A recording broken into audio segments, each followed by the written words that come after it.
Y el día de hoy es Día de los Derechos Humanos.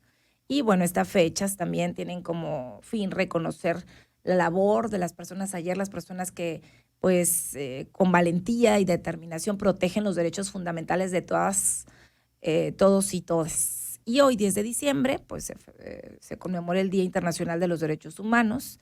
Es por eso que tocaremos este tema que creo que es súper, súper importante después de muchas cosas de las que han pasado en estos días y en estos últimos años. Saludo con mucho gusto a Paola Pacheco, es integrante del espacio de organizaciones de la sociedad civil para la protección de personas defensoras de derechos humanos y periodistas, espacio OSC, con quienes tenemos también comunicación y con quienes nos hemos capacitado y estamos en constante comunicación.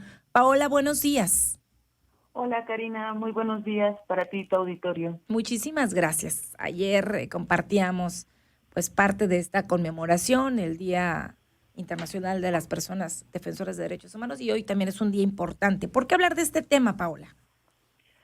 Mira, es importante porque hay pues muchos derechos que defender cotidianamente. Estamos pensando desde el derecho al agua, el derecho a la vivienda, pero también el derecho de las mujeres a una vida libre de violencia, el derecho a informarnos y en este sentido México lamentablemente es un país que tiene altas tasas de personas defensoras asesinadas y también de personas periodistas que han sido asesinadas. Sí. Entonces, pues es importante porque no tendríamos varios derechos si no es por la defensa también de muchas personas que han impulsado leyes y que han defendido lo que hasta ahora hemos ganado en términos de, pues precisamente de derechos en la vida cotidiana, ¿no? Uh-huh. No pensar los derechos humanos como algo lejano y que tiene que ver solamente con fiscalías o con las comisiones de derechos humanos, sino también con esta vida cotidiana en donde pues tenemos estos derechos como a la protesta pacífica, en fin, una serie de derechos precisamente que se han Uh-huh. defendido y que seguiremos defendiendo no solo desde la denuncia, sino también desde la protesta, que es mucho de lo que hacemos desde el espacio SC. Sí, desde el activismo, desde la defensa. Y bueno, ahorita platicabas, tengo entendido y datos que hemos leído y también que se han documentado, que lamentablemente las personas, pues sí, mayormente asesinadas y defensoras, pues son aquellos que ejercen la profesión del periodismo, pero también activistas ambientalistas, ¿no? Así es. ¿Qué datos tenemos? ¿Hay algunos datos que nos puedas compartir, Paola? Sí, claro. Mira, cada año hay una organización internacional que se llama Global Witness y hay otras más que están haciendo el conteo y el seguimiento a los asesinatos de personas defensoras. Como bien dices, pues lamentablemente en México se sigue situando entre los primeros lugares, no solo de personas periodistas asesinadas, sino también por 2 años consecutivos, según esta organización llamada Global Witness, ubica a México en el tercer lugar de personas defensoras del medio ambiente asesinadas. El primer lugar lo ocupa Colombia, después Brasil, México, y en este año México junto con Honduras, que estamos alrededor de 18 personas asesinadas en 2023. El reporte 2024 saldrá el próximo año. Entonces, estas cifras, pues no son solo cifras, ¿no? Son historias de vida, de mucha lucha, de mucha valentía y también de comunidades y pueblos que están acompañando pues estas luchas. No solamente son líderes que están defendiendo precisamente el agua, los bosques de la tala ilegal, acueductos, manantiales, en fin, una serie de recursos naturales, parte de la tierra que están defendiendo y que pues han sido asesinados en esta defensa de estos derechos que pues en Ujú. realidad también es la defensa para varios y varias, ¿no? Sí. ¿Hay avances o hay retrocesos? ¿Cómo calificarías cómo vamos de acuerdo desde el trabajo que ustedes documentan, desde el trabajo que ustedes realizan? Digo, nosotros nos hemos estado preparando en talleres, en cursos desde el área en la que nos desenvolvemos y de pronto el activismo puede confundirse o politizarse porque, bueno, de pronto hay críticas a personas que que se han dedicado. Hay muchas historias que hemos visto que lamentablemente terminan en muertes, en asesinatos más bien. ¿Cómo vamos en los últimos años en el avance de los derechos humanos y también pues de la protección a las personas defensoras de los derechos humanos? Pues mira, desde el espacio SC vemos con preocupación el avance de estas complejidades, el avance de esta violencia que se traduce lamentablemente en asesinatos, pero también hay otras violencias que podrían estarse dando seguimiento o previniendo. Vemos con preocupación que desde el gobierno, desde varias instancias del gobierno, pues sigue habiendo muchas áreas de oportunidad, sigue habiendo muchos retos para poder fortalecer los mecanismos institucionales que tenemos. México ha avanzado y esto hay que tenerlo también muy presente, no solo por una decisión de los gobiernos. México ha tenido y tiene hoy instituciones que son primordiales para la defensa y protección de los derechos humanos, para proteger a las personas que están defendiendo los derechos humanos, pero que no han sido posibles sin la participación de la sociedad civil, de organizaciones, de personas defensoras que están en los territorios, de periodistas que están cubriendo y que son quienes han vertido mucha de su experiencia y necesidades en estas instituciones. México, junto con otros países de la región, tiene algo que se llama mecanismo de protección para la defensa de los derechos humanos. Y bueno, este mecanismo nace de una ley que impulsamos como sociedad civil desde distintas partes del país y que es una ley federal y que desde 2012 opera. Al día de hoy hay muchos retos en este mecanismo de protección. Al día de hoy hay más de 2,000 personas defensoras que forman parte de este mecanismo de protección y que tienen distintas medidas de protección. Hay quienes tienen escoltas, pero son el menor número de personas. Ajá. Hay quienes tienen alarmas en sus casas, videocámaras, de vigilancia, una serie de medidas de protección que tienen que ver más con la infraestructura, pero que la violencia que es tan compleja y tan desgarradora en varias regiones del país no alcanza con estas medidas pues a prevenir, a disuadir, ¿no?, a los actores que son agresores de que no hagan lo que están haciendo en contra de las personas defensoras. Entonces, pues sí, ahora estamos en una etapa de invitación al diálogo a las autoridades. Hemos estado insistiendo en que varias de las organizaciones de la sociedad civil que hemos estado por años, independientemente del gobierno que ha llegado, insistiendo en el fortalecimiento de las instituciones. Sí. Y en este sentido, pues convocamos al diálogo, a trabajar técnicamente en los insumos que sean necesarios para fortalecer estos mecanismos, estas instituciones, con nuestro fin, al menos el del espacio SC, es seguir fortaleciendo que haya estas instituciones y que en el día a día se convierta en que no haya asesinatos de personas defensoras, en que los periodistas puedan ejercer su labor periodística libremente.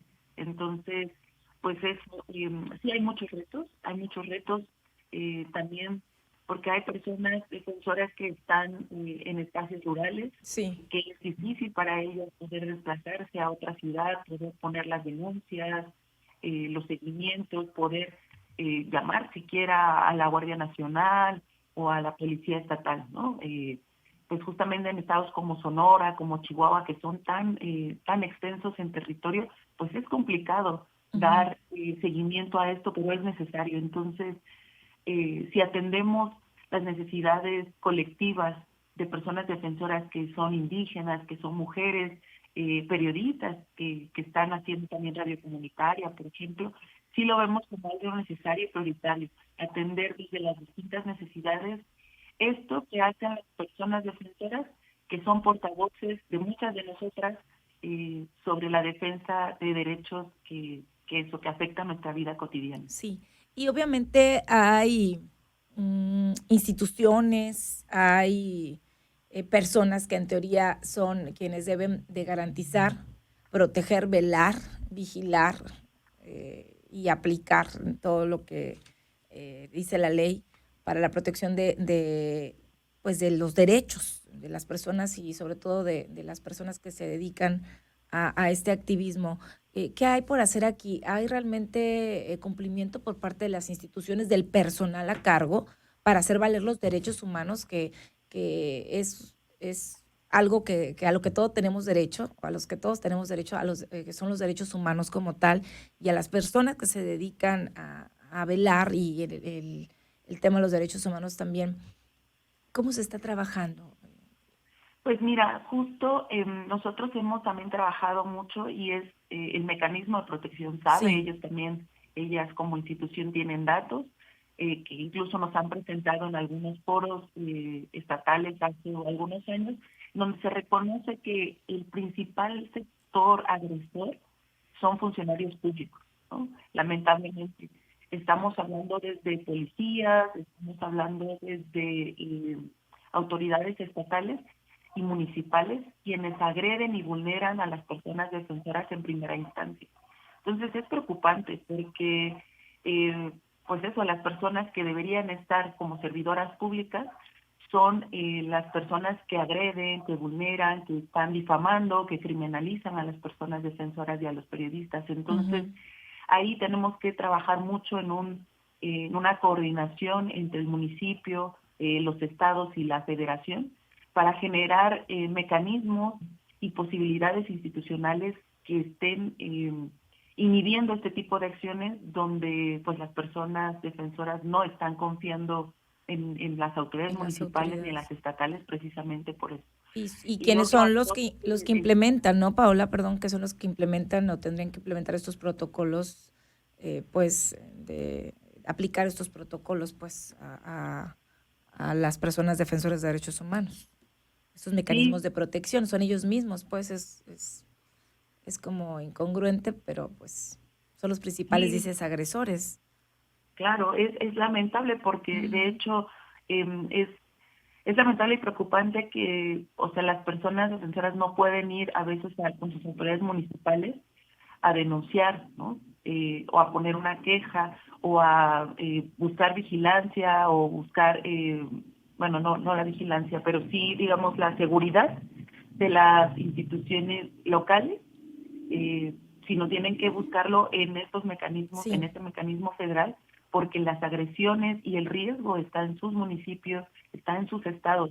De hecho, eso ha generado que haya, pues, estamos hablando de decenas de personas que han sido, esos las que son, están contabilizadas, ¿no? Pero Ujú. hay un segmento de personas defensoras y periodistas que son desplazados de sus territorios desde el norte o del sureste del país a Ciudad de México o a otros estados que tienen ligeramente menos, un índice menor de violencia y que no los reconocen ahí, pero que son desplazados. Entonces, pues cuando una persona es desplazada, es una experiencia muy dura, ¿no? Ujú. Termina rompiendo los lazos familiares, no tienen trabajo, quién atiende los temas de salud, viven con miedo, es decir, tienen que empezar una vida lejos de su casa, lejos de su familia, lejos de su profesión y lejos de su lucha. Entonces, eso también tiene un impacto en cómo se desarticulan las organizaciones, cómo una lucha colectiva puede desarticularse si las personas que están defendiendo son desplazadas Sí. de manera forzada a otras, pues a otros estados. Entonces, sí es preocupante, sí tenemos un reto importante, pero creo que hay que seguir dialogando, hay que seguir proponiendo y el espacio SC es una de las organizaciones, de hecho es de las pocas articulaciones a nivel nacional. Ujú. Trabajamos con organizaciones de Jalisco, de Oaxaca, del Estado de México, de Chiapas, y que hacemos estos llamados, pero también arrastramos lápiz y también hablamos con las personas defensoras, no solo Sí. estamos en escritorio, hemos viajado a Sonora, hemos Sí. viajado a Chihuahua, a Oaxaca, a Chiapas, para conocer de viva voz cómo están viviendo estos desafíos y estas violencias tan graves en los territorios y que, bueno, sumamos para que las personas puedan hacerlo con vida y con integridad y libremente en su día a día para que todas podamos tener estos derechos. Paula, muchas gracias. Valoramos, reconocemos y bueno, nos consta el trabajo que han hecho. Hemos tenido la oportunidad de estar acá y en contacto con gente de Espacio OSC. Así que les agradecemos mucho compartir en este día importante también. El día de ayer, por supuesto, que se conmemoró este Día Internacional de las Personas Defensoras de Derechos Humanos. Muchísimas gracias. Muchas gracias a ti, Karina. Un abrazo. Saludos, Hasta luego. gracias.